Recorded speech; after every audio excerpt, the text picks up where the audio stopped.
we now want to turn to the island of Cuba, which, of course, is facing a very wide ranging and certainly, I would say, criminal blockade put forward by the United States. One element of which is that they have been labeled a state sponsor of terrorism, which, as you might imagine, has all sorts of negative repercussions for anyone who's on that list. Sort of an amazing designation. But to get into all of that and more, we are very, very honored to be joined here by Manolo de los Santos, who is a co-executive director of the People's Forum. As always, Manolo, thank you so much for being with us here on the Freedom Side.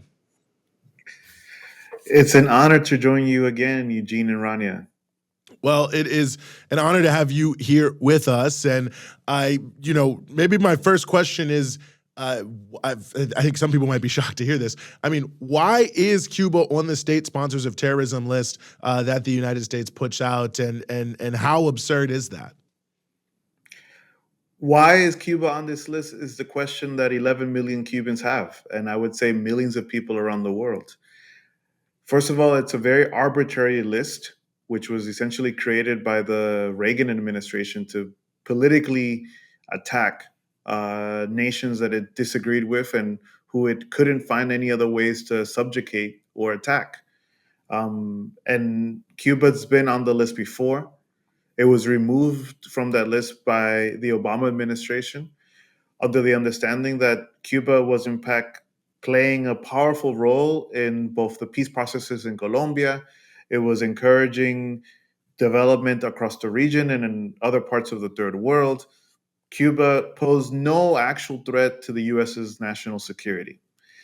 Now, in Trump's last week in the White House, as if it hadn't been enough that they had placed already 243 sanctions on the Cuban people, which had greatly affected Cuba's economy in the middle of the COVID pandemic, the Trump White House puts Cuba back on the list to just put further salt on the injury of the Cuban people. And what it has done since then, again, against everyone's disbelief, because no one understands why Cuba should be on this list, what it does is that it has scared away any bank or most banks around the world that want to do transactions with the island. It has scared away many investors, and it has honestly made it even much more difficult for day-to-day transactions with the Cuban people.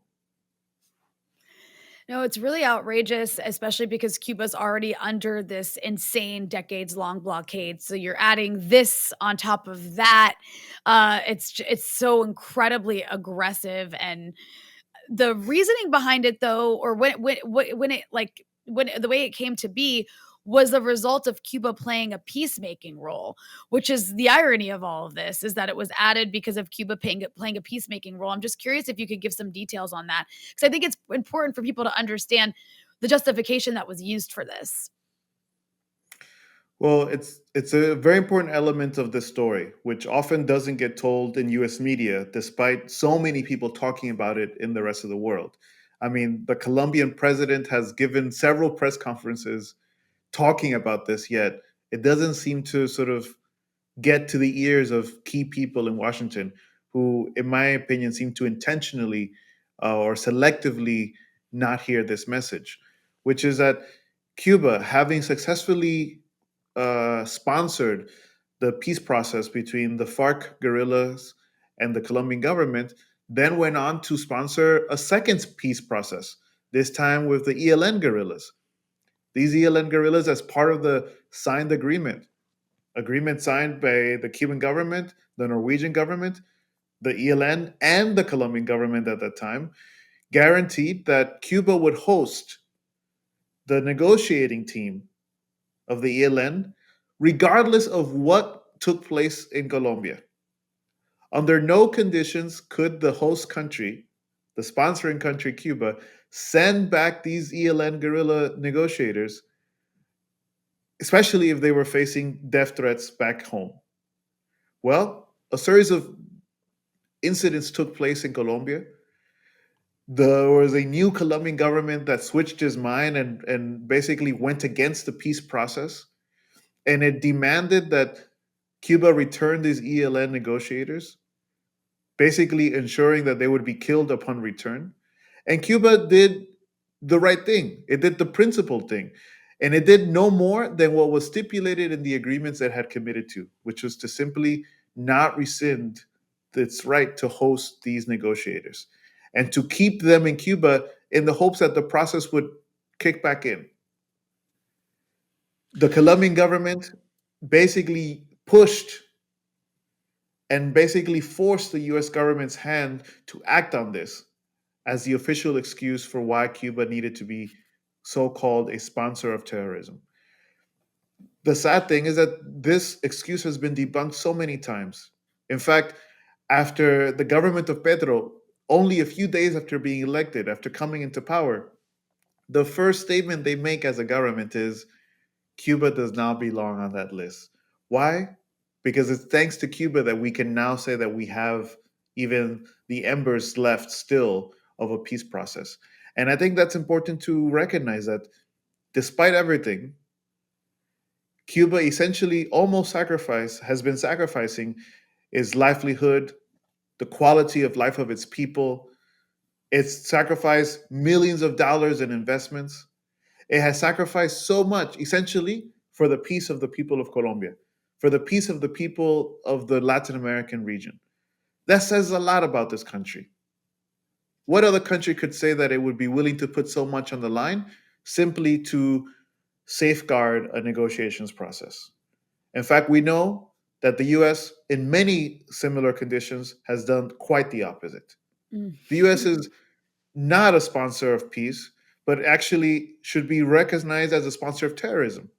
And we saw it again this past week when, for the second time since 2020, a terrorist attack was held against the Cuban embassy in Washington, D.C., and yet no high official, no one in the State Department, no one in the White House, no one in the US government has said publicly, we condemn this act of Mm. terrorism against the Cuban people Wow. that took place on US soil. Mm. Who is the sponsor of terrorism and who is the sponsor of peace is a question that continues to have a clear answer in the rest of the world, except for the US, except for Washington. You know, last week, President of Cuba, Miguel Diaz-Canel, was in New York City for the United Nations General Assembly. And I think it was an interesting counterpoint to many of the things that, you're told about how America feels about Cuba. Many people here in the United States, it seemed, were eager to welcome him and to participate in activities where he was also participating. Talk, if you could, about that and some of the people-to-people exchanges that took place between Cuba and Americans here last week. Well, it was a very busy week at the UN General Assembly. I mean, it was the 70th high level segment where you had hundreds of dignitaries and political leaders coming from around the world. But I think something particular this time was that Cuba wasn't just coming to represent Cuba. Miguel Diaz Canel was coming not just as the head of the Cuban delegation, but as president of the Group of 77 plus China, which represents 80% of the world's population. It's the largest negotiating bloc inside the United Nations. And the message that he came with was very, I would say, moving, compounding, full of energy, and full of, I would say, the demands of the global South, which is saying that the world cannot continue to live under the current and existing economic order, in which the global South essentially has to render tribute to the global North in exchange for crumbs. And I think it was important for the Cuban president that he highlighted during this trip and in multiple speeches at the UN that development and so the so-called sustainable development goals are a dream or a pipe dream are far, thought utopia when the US and its allies continue to use sanctions as a tool of foreign policy against countries that they don't agree with sovereign countries, not just Cuba, but Eritrea, but Zimbabwe, with the Democratic People's Republic of Korea, and so many other countries around the world who continue to face the violence of these US policies. That is why it was important, not just that the Cuban delegation came to the United Nations for these historic, important exchanges and speeches, but that they engage also with the American people. That there was an exchange between activists, with organizers, with scientists, with religious leaders, with so many different sectors of the people of the United States who disagree with their government and who understand that the only possible way for the future, for a shared future, a future where we all fit, is to actually be in dialogue with leaders like Miguel Diaz Canel and others from around the global south. And it was remarkable that the president took time out of his schedule, out of his very busy schedule, to join protesters who were out on in front of the Cuban mission in solidarity with the Cuban people in defiance of the U.S. blockade. He came out and thanked a large group of young people. He then joined the next day a powerful rally held at the New York Society for Ethical Culture, where, with 800 young people from across the United States, he spoke firmly about how the Cuban people will continue fighting for their socialist project, but they will do so in unity with the young people of the United States who also are fighting and building the hope for socialism in our lifetimes. Yeah, I mean, it's pretty incredible that you have Cuba representing this organization, the G77 plus China, that you said represents 80% of the world. So that means that 80% of the world does not see Cuba as a state sponsor of terrorism, at least 80% of the world. Otherwise, they wouldn't be putting a state sponsor of terrorism in charge of a group like that. It says a lot. But Manolo, you do spend time in Cuba every now and then. You were there recently. So I think it's important to contextualize for people the on the ground impact of these sorts of policies. And it's not just, I mean, Cuba's already under blockade and unfortunately has had to learn to live with it and to adjust to the blockade. And like you mentioned, I mean, the state sponsor of terrorism adds so many new elements and restrictions that, affect the average person. So what does that look like in Cuba on the ground? I mean, for me, it's terrible every time I go to Cuba to see the growing impact of what is not just a reinforced blockade by all of Trump and now Biden's 243 sanctions, but the impact of being on the list. And one of the areas where you see it most clearly is in the growing difficulty of Cuba being able to purchase fuel and petrochemicals for just the everyday running of society. I mean, imagine what it is like to live in a country where there's less and less fuel available. What does it mean for the children who have to go to school? What does it mean for the workers who have to go to work? What does it mean for electricity? I mean, it's creating great challenges for the Cuban people. And at the origin of it is this horrible list that honestly any bank in the world that wishes to deal with any Cuban financial transaction has to think not just twice, but has to think 100 times over as to whether it can even do so, even if it's done so in the past. So it just makes every aspect of Cuban life much more difficult.